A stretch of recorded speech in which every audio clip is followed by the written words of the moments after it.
Okay, so thanks to Jonathan and to Alan there for introducing the carbon subindex to us and the beef subindex updates. And my talk really is going to be how do we incorporate these changes now into the EBI. So the EBI, there's going to be a new evaluation published on Tuesday next week, and this is where you're going to see all the changes. So we're just going to walk through a few of these here now. So maybe as a starting point, let's first just have a quick look at, well, where are we now with the EBI? And many of you would have seen this type of graph before. What we've graphed here is from the introduction of EBI in 2001, what has been the trend? And what we have here is first calving heifers. And you can see there quite clearly that the EBI there in the blue line has been steadily increasing, and so too has the milk and fertility subindices. So we're breeding in the right direction, and when you look at maybe just as an example, the 2021 first calving heifers last year were at an EBI of €151 EBI. So that kind of equates there to around a €10 genetic gain per year in terms of EBI. So from Teagasc research, we have heard before how for every €1 increase in your EBI, you see €2 profit on the ground. If we take a 100-cow herd, that's €2,000 more profit for making the most optimal breeding decisions that you can. So it's really, really important that we focus and get the trends right and breed in the right direction. But also, another factor that has really come at us is our environmental challenges. And what we're seeing here, and Jonathan has talked about this in his talk there towards the end, is our carbon outputs. So what has worked really well for us in actual fact and in the research is that while using EBI, by increasing your EBI, we're seeing actually that your carbon footprint has actually reduced by 10%. However, although most of these, the gains there in our carbon footprint is because of our efficiencies in terms of fertility and our survival, so technically we should be able to keep less cows because we need less replacements. That is not the actual fact from an industry perspective. We're seeing a 3% increase in our cow numbers, we're seeing our milk production increasing, and that in terms of total emissions, which is different from our carbon intensity point of view, but the total emissions are seen from a global perspective as increasing. So we have a challenge there and we need to act. And that is why we're launching this carbon subindex for next week. So again, for those who might be thinking, well, why should we change? We've actually been changing all along. For the last 20 years since EBI has been introduced, we've had over 10 changes in EBI. So the reason we change is because we've new data, we get new methods, and there's new technology. And it's no different from any other technology out there. Back when EBI was introduced in 2001, you had a very different type of phone, and you're probably going around with a 3310, and look at the phones you have today. New technology out there, so better ways of driving some change. Other reasons for change, and it has happened, it's reviewed every year really with Teagasc in terms of our economic values in the EBI. We see that the market price changes, and again the last couple of years then we're seeing quite a difference in our market price changes, so it's something that's constantly under review and is the reason why we would see changes in the EBI and any other index that we're working with. However, one of the big ones, it's high on the agenda in all other industries, but for ourselves, in terms of policy changes, we have been set this target, and it is a challenge in terms of reducing our carbon emissions by 25% by 2030. And when you think about that, it's only 8 years away, and in terms of what breeding can do, and a decision you make when you're picking your bulls, can you make that carbon efficiency even that bit better? So we talked there about why we change EBI, but another thing I want to kind of raise here is how we use EBI. And if we just have a quick look there at the National Breeding Programme, and in terms of the EBI of the dairy heifers that have been born this year alone, right? So you have your EBI there, your sub-indices listed, and we can see that compared to the first calving heifers that we saw in the previous graph of 151 EBI, you can see a nice increase there of 188. So we're making progress, we're going the right direction. And if we have a quick look to see, well, how are we making those changes? And it's because we're using the top genetics out there. So AI companies are out there really actively looking for the best bulls that they can find. However, what are we using? And here's where the discrepancies lie. You can see here in the third column, the top 20 used sires in 2022 are not the top EBI. They are They match on the milk subindex in terms of the top bulls out there. However, we can see that we're losing a bit of gain there in our fertility subindex in terms of where it could be. And also just to point out the fact, are we making relative gains in all the subindices? And clearly we're not. So anything there in green means that we are making gains in that subindex. However, we can see there for each of the groups we have in this table, the beef subindex there is lying at -13. And Alan has clearly pointed out where the challenges lie in that and how we're going to address them. So the categories of change that we see in EBI, I have 4 listed here. So one might be that you have a new subindex or a new trait, and the lads have alluded to a few of those. And the last time we've had anything new in terms of a new subindex was actually back in 2013 with the management subindex. And with that came the new traits, milking temperament and milking speed. Another category of change in the EBI is that we have an existing subindex or trait, but we want to upgrade it, make things better. So the last time we had something like that was in 2020, where we split the calving evaluation. Also, you might remember as well that females were for the first time included in the reference population in genomics. So we had more data in our reference population to try and improve our accuracies in genomics. And in terms of an upgraded trait, we had live weight replacing cull cow weight in 2018. We had a base change back in 2016 for milk and fertility, and that was the last time we've seen one of those. And in terms of economic values, they're constantly under review.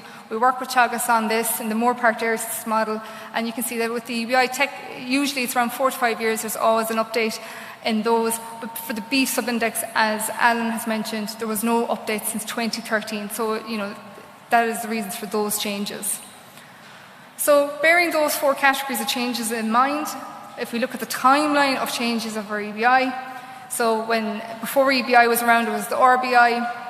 Introduction of the EBI, we saw new traits coming in, new subindices, and the economic values were set. In 2005, we saw new subindices in terms of calving and beef, and that was down to the fact we had new data coming in and better ways of segregating it out and making the evaluations work better for us. And then in more recent times, when genomics was introduced in 2009, we saw more changes in terms of a few more subindices being added to the EBI and the base change in 2016. And in the last few years, you can see not that we didn't have much new subindices or new traits, but we did have upgrades. So today we're going to focus on what's happening in 2022, and there is quite a lot in terms of new traits, upgrades, base changes, and economic values. So this is where the EBI is at the moment in terms of our subindices and our traits. And what we're saying is coming in, Jonathan has mentioned the carbon subindex, so it's a brand new subindex. You have the beef subindex from Alan's talk there, and the new traits that have incorporated a base change, which Andrew will discuss more later, and then just the updating of the economic values. But also what I want to add in here is that we have some improvements to our health subindex. So we'll talk about those in a minute, but cell count and TB being the 2 traits there to go through. And then as well, we're also introducing genomics for minor breeds. So the EBI relative emphasis will change. So you can see here in this slide, we're going to focus our talk here on these 3 factors here: carbon, beef, and health. So what are you going to see? You're going to see a new subindex being listed in under the EBI. It's direct selection for reduced greenhouse emissions, and it's to aid us in making faster gains in this area, because the challenge is there. If we keep increasing our cow numbers, we're going to need to do something else in terms of trying to meet those targets. And the benefits of breeding as well is the fact it's permanent and cumulative. So for every year that you make advances in your carbon subindex, and if you were to stop for whatever reason, the animals that you have today will still be better than the animals you had previously. And that's, it's a different technology compared to, other ways of trying to reduce your emissions, like using something like protected urea. You'd reduce your emissions that year, but if you stopped using it, your emissions would back up. So it's just that difference that, the more we can make the progress, it's a permanent change. So this will be available there on Tuesday, and how you would use it is, it'll be the first time you'll see these figures for carbon. So you're probably very interested to know, what is my value? What is the euro value? And what should I be aiming at? So, one of the guidelines would be to look up your EBI scorecards. you have that there for all the existing sub-indices, and in this graphic here you can see they're blank because we don't have it, it's not launched yet till Tuesday. But also then you'll be looking up your bulls, and be that through your AI companies or in catalogues, but also SAR device will be there to help as well in terms of trying to improve your carbon sub-index. So now to give you a taste and a bit of a flavour of the actual values that the carbon sub-index have come out at, I have a few groups here in this table. So for the first group, it's the top 100 bulls. And the average carbon value for those guys is €11. Standard deviation there is the SD, so that's just telling us the variance around that average, so it's €9. And we can see that the min and max carbon sub-index for the top 100 bulls is between -7 and €34. If I just broaden that out a small bit more, and let's look at all active bulls, so we have just 1,260 of those in this analysis, the mean carbon sub-index is €1. So again, just to give you a bit of a flavour, and what is the spread? The spread is bigger, it's 19, you've more animals in this, and their min and max values there are -45 and 56. And for most of you here then, any of the farmers here today, well, what's your value going to be for your herd? So what I did here was I took the dairy herds there was just under 11,000 dairy herds in this summary, and their average carbon sub-index was €6, and it ranging between -27 and 62. So I just graphed that out just so, like, for people that are pulling out their EBIs on Tuesday and want to see, well, where do I lie? For 75% of you out there, so it's around 8,000 herds, you're going to be within these limits, the 75% here on the graph, and it's just telling us that your carbon sub-index will probably lie between €3 and €11. And then, of course, there is going to be the extremities, and we'll go into those in more detail later. So really the advice there would be to improve your carbon sub-index. You're just going to have to use that team of bulls that are better than what your average is going to be. And for, there's different systems out there, you're going to have different values, but for 8,000 dairy farmers there, you're going to be within €3 and €11 bracket. Alan has introduced what we have coming in the beef sub-index, so the new traits, the age at slaughter, the carcass specifications, the base change, and the economic value updates. Again, just to give you a flavour of what those values might look like, I have here the top 100 bulls, what their previous value was on the current EBI and what it will be coming forward. So not big changes in the mean, but what I want to draw your attention to there is the spread of the changes. So because we've added new traits, the age at slaughter and the in-spec specifications, we've seen that we're actually spreading out the proofs a bit more, and there's more, the animals are being differentiated more on the beef sub-index. In terms of herds, we're also seeing quite a change there in terms of what you have now, so the average being -12, and it's -4 here on this, but the spread of the changes, just highlighted them there, quite different. So just to show what these look on a graph, on the left there are all the herds plotted on their beef sub-index, so on the horizontal line there is the beef sub-index as it is, and on the vertical axis there it's the beef sub-index with these new changes coming in on Tuesday.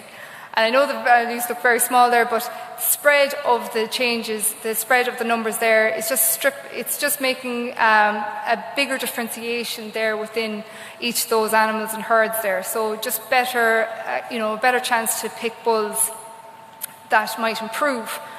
But what I do want to draw your attentions to there is if we take the top 100 bulls there and just plot them on the same graph there as the cows, you can see they're right there in the belly of the cows, and there isn't any, striking, brilliant top 100 bull on the beef sub-index. And we saw that in one of my first slides there.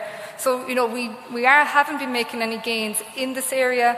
It's probably not been a big focus, but in terms of what's coming down the line, it will become more of a feature in our breeding decisions. So the lads will pick this up later, so in Andrew's talk, and Donald will be chairing that, so there'll be the use of the DBI to pick your beef bulls will be in that talk and what's coming next year.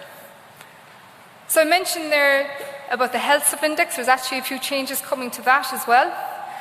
So first introduced at the cell count that you all know is there, we're just upgrading the model. So we have this model that's been there for a good few years now. It's a 305-day model, and what we're now replacing it with is a test day model. And all this means is that it's going to be more in line with our production evaluation. So your milk, fat and protein is run on a test day model, and now the cell count will also follow suit. So it just takes better account of the environmental changes on the day that your milk occurred, so your weather or anything like that.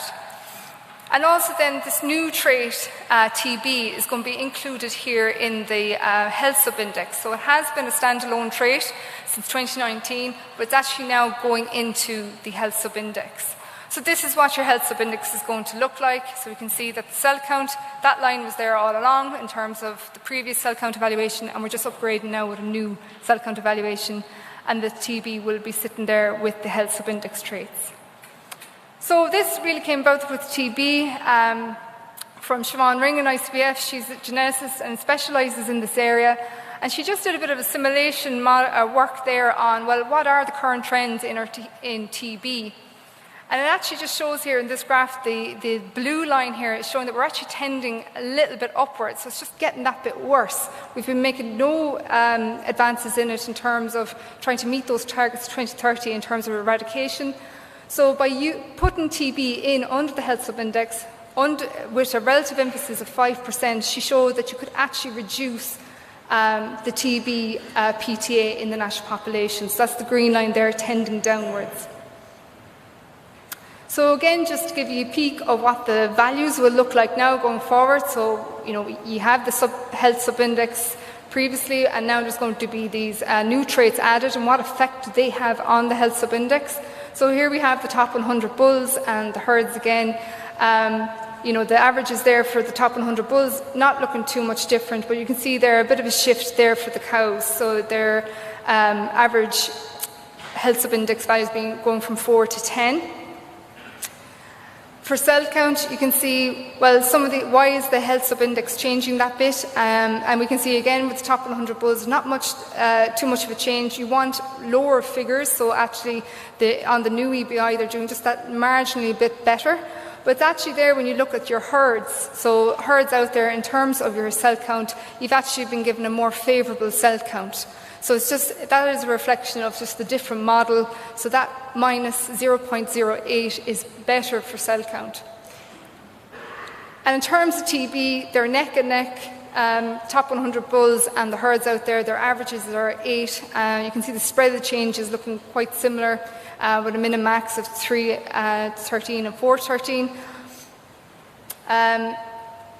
But just to draw your attention to that comparison there on TB, so the bulls, we see they have the same mean as the herds, but when we graph them out just in terms of the frequency of them, the red line there represents the mean, the 8, but you can see that the bulls, top 100 bulls, are just slightly to the right. It's just a very, very slight skew, and it's something that we should take note of, that, should we can act now with TB in the health subindex and try select bulls that would reduce our TB prevalence. So that would be saying in the grey corner there that if we could eliminate using animals like that in our herds and in our selection decisions. So that's the indication of the figures. So the PTAs for cell count TB, as I mentioned, you want lower values for those. In terms of the genomics for minor breeds, we're introducing 10 new breeds. So there was 7 in there, and now we have enough records to introduce these other breeds.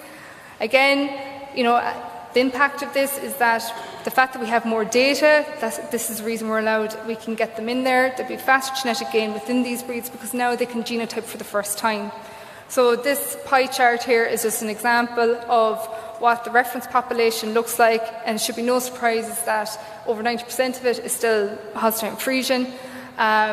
However, there's very low numbers there in our minor breeds, and that will increase over time now that these breeds can also get genomic evaluations. So they were the 4 big changes that are coming into EBI on Tuesday. So what is the impact of all these changes on overall EBI? So again, just to look at the top 100 bulls, you're seeing that their EBI is actually shifting upwards. There's a plus 12 increase in their EBI. And you might be wondering, why is this? So you have the carbon subindex in there, you have the beef subindex changes, that base change having a big effect there on the reason why we're seeing a lot of these averages increasing. So the bulls are plotted here on the right, and you can see the black line is, they're just all a bit above the black line, so their EBIs are actually just a slight bit higher. Some bulls actually just a bit below the line, but there's no big deviation there. So the biggest deviation there for 75% of these bulls is between +4 and €19. So 92 of the 100 top bulls stay in the top 100 category. In terms of herds, again, when you open up your EBIs there next week, we should see that the majority of people are seeing an average change in your EBI of +€21. The min and max, -27 and €70. So look, there is herds that are going to see that their EBIs have dropped. Again, we're going to go into a few slides there of why that might be the case. So one example, are all the small cows getting a higher EBI? So what I did here was I took the maintenance subindex and broke them into 4 categories. So your €10 or less, so roughly you're on the 590 plus kilo live weight cows. Your 10 to 15, your 15 to 20, and your 20 plus cows. So the cows are around 540 kilos or less. And they're the number of herds. In terms of your mean change EBI, we can see there a small bit of differentiation there between the 4 groups. Overall, when we collectively looked at them without splitting by maintenance subindex, the difference was +€21, but we can see there is actually a clear difference here in some of these groups. So, however, I would highlight here that within these 3 groups, so the 540 or less up to the 590 bracket, the changes are quite similar to each other. So it tends to be that the heavier cows are getting a slightly lower change in EBI, although it's a +€11 increase there. So where are these changes coming from? So what we have here in the green columns is the average for the carbon, the beef and the health, so where we brought in the changes.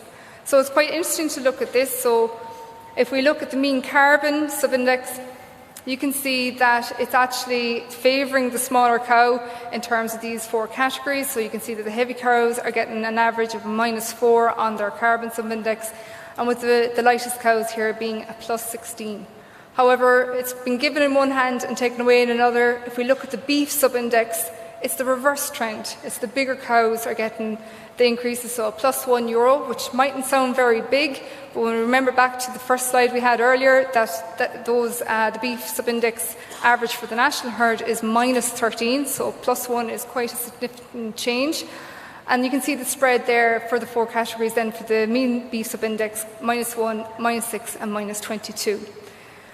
The health subindex also going in the same direction actually as the beef subindex. So for the top 3 categories there, we can see that their mean health subindex in and around the same values, 10 to 12. However, you can see there for the lightest cows there, it's 7.6. So again, look, just something to be aware of. Is it the cell count? Is it the TB figure that is driving that down? And then the big question, do we meet our climate targets? So the target that's been set overall is to reduce by 25%. And from a breeding point of view, the target has been set at around 1.2. So that's 21% of the total target. So it's quite a big challenge. And we're saying that around 14% of that could come from the dairy herd and 7% will come from the beef herd. So Abacus Bio have been doing a lot of research with us in this area. And what they have found is, by looking at the current EBI, at the genetic gain that we're currently at, that we're breeding, the more you breed for EBI, the lower your carbon footprint, and they found that you're reducing your carbon equivalent by 11.86 kgs. However, when we look at using this new EBI, so the new subindex for carbon, and then the new traits within the beef subindex, so the age of slaughter, for example, driving efficiencies there, we're seeing that this new EBI that's going to come out on Tuesday is 55% more efficient than what we have at the moment. So that's a good thing. That's going to help with our targets.